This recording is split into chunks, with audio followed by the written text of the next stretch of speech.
Tervitus! Tere! Täna ma tahan sulle rääkida sellisest asjast nagu vabaduse samm. Mis asi on vabaduse samm? Vabaduse samm on samm ühest ajahetkest kuni teiseni. Me kõik räägime hästi palju sellest, et oleks vaja vanadest asjadest lahti ütelda, et ei peaks muretsema selle pärast, mis oli, et me peaksime olema tänulikud selle eest, mis on juhtunud meie elus, ükskõik kui valus see on olnud, ükskõik kui halb see on olnud. Öeldakse seda, et kõik, mis siin juhtub siin maailmas, juhtub meie hüvanguks. Ja see on üks väga hea uskumus. Kuid hoolimata sellest, et me sellest räägime, et kõik, mis juhtub, see on meie heaks ja kõik, mis juhtub õigel ajal, vahest natukene hiljem. Hoolimata sellest, et me seda teame, hoolimata sellest, et me sellest räägime, hoolimata sellest me ei teadvusta seda ja ei kasuta seda. Nüüd vabadus tekib siis, kui me oleme lahti ütelnud sellest, mis oli, mis tegi meile haiget, õnnetusest, mis juhtus, emotsionaalsest läbielamisest. Vabadus tekib siis, kui me oleme seda aktsepteerinud. Mida kiiremini me midagi, mis meie elus on juhtunud, aktsepteerime, ehk siis sellega nõustume kogu hinges, selle eest oskame tänulikud olla ja mõistame, et see on meile millekski hea, seda kiiremini saame me vabadust nautima hakata.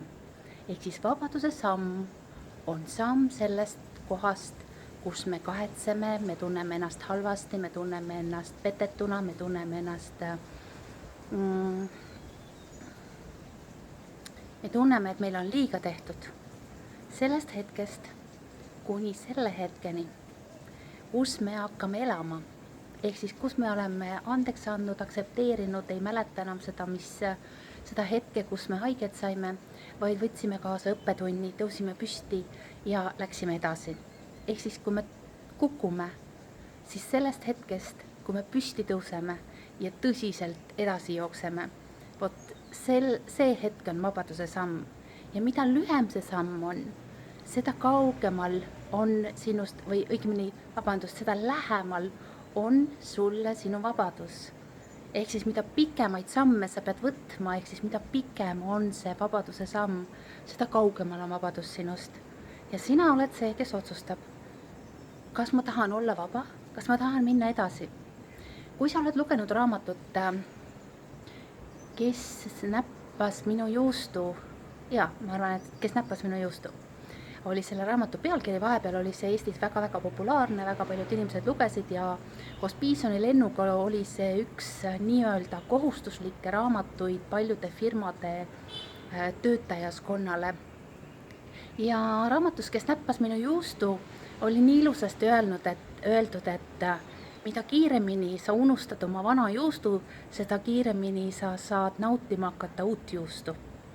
Ehk siis võta seda, kuidas sa nüüd tahad, et mida kiiremini unustad sa selle inimese, kellest sa lahku läksid, või mida kiiremini unustad selle töökoha, kus kohas sind lahti lasti, või mida kiiremini unustad sa ära selle õnnetuse, mis sinuga on juhtunud, seda kiiremini saad sa avada oma silmad tuleviku jaoks ja hakata seda nautima.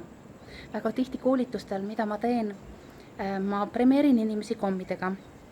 Ja vahel ma teen niimoodi, et ma istun laua peal ja viskan neile komme. Mul on klassitäis rahvast ja äkki ma viskan ühte kohta hästi palju komme. Ja meelega viskan nii, et kommid kukuvad maha. Nüüd see inimene, kellele ma kommid viskasin, see inimene üldjuhul pöörab tagasi ja hakkab neid tooli alla kukkunud komme otsima. Ja sellel ajal ma viskan tema lauale veel ja veel komme. Ja kõik teised võtavad need kommid endale. Ehk siis sellel ajal, kui tema otsib seda kommi, mis maha kukkus, teised võtavad ära tema võimalused, ehk siis tema uued teised kommid. Ja läbi sellise väikese harjutuse olen ma saanud väga palju inimesi panna mõistma seda, mida tähendab vabaduse samm. See pisikene samm, mida pisem see on, seda õnnelikum inimene sa oled. Kui midagi juhtus, aktsepteeri, mõtle koheselt. Ma mäletan üks kolleeg, koolitaja, ütles nii vahvasti, et kui tema astub tänava peal koera kaka sisse, siis selle asemel, et vihastada, selle asemel, et hakata taga sõimama seda koera peremeest, selle asemel ta mõtleb, et mida mul sellest õppida on. Vaata, milline meetod või selline enese dresseerimise moodus sulle sobib ja hakka seda harjutama. Kui midagi juhtub, aktsepteeri hästi ruttu. Anna andeks, mõtle, kuidas ma saaksin sellest olukorrast kasu saada. Olukord juhtus, nii see pidi olema. Sinul on valida, kuidas sa sellesse suhtud ja mida sa teed. Olla vihane, kas see aitab? Ei. Olla kurb, kas see toob mingit tulemust? Ei. Meie asi on korraks sügavalt sisse hingata ja välja, sest emotsioon on kiirem kui meie mõistuse töö. Las see emotsioon tuleb, las ta läheb rahulikult ja siis kutsu oma mõistusappi ja tee valikud. 1, 2, positiivne, negatiivne, mis on mulle kasulikum valik nüüd ja praegu. Kui keegi on sulle haiget teinud, anna lihtsalt andeks, sellepärast et kellegi peale viha pidada on sama hea kui võtta mürki ja oodata, millal teine ära sureb. Ma toon sulle näiteks siia ühe loo. Mõni päev tagasi käis mul külaline, kellel põles mõni aasta tagasi maja maha. Seal oli kõik tema ajalugu, kõik tema parandus, tema reisidelt toodud imelised antiikasjad, ta kogus antiiki. Seal olid tema vanaema kodust peale vanaema surma toodud kõik fotod ja palju emotsionaalselt armast. Ja maja põles 20 minutiga. Ilus puitmaja. Ja peale seda tal võttis väga pikalt aega, et kogu seda olukorda alla neelata. Nüüd ja praegu, 3 aastat hiljem, ütles ta, et ma olen nüüd valmis midagi selle maaga tegema. Ma vist ehitan sinna midagi uut.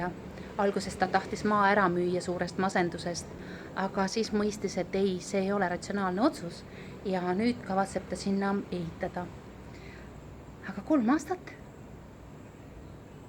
Kas see ei ole mitte pikk aeg aktsepteerida? Nii et mõtle, kui pikk on sinu vabaduse samm.